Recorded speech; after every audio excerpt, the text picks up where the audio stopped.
ஆரியச்சி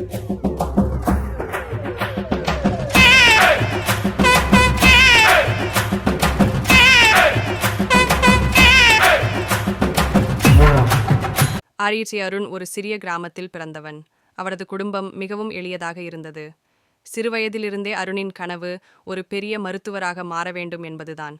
ஆனால் குடும்ப சூழ்நிலை காரணமாக பல தடைகள் இருந்தன. பள்ளிக்கு செல்ல முடியாமல் வேலைக்கு போக வேண்டிய நிலை ஏற்பட்டது. என்றும் நம்பிக்கையை விட்டுவிடாத அருண் தினமும் வேலை முடித்த பின் இரவில் புத்தகம் படித்து படிப்பில் சிறந்தான். வறுமை அவனை தடுக்கவில்லை, தூண்டியது. பல வருடங்கள் கடுமையாக உழைத்த பிறகு அரசு உதவித்தொகையை பெற்று மருத்துவக் கல்லூரியில் சேர்ந்தான். மற்றவர்கள் சிரித்தபோதும் அவன் கனவுகளை நோக்கி நடந்தான். இறுதியில் அருண் தன் கிராமத்தின் முதல் மருத்துவராக மாறினான்.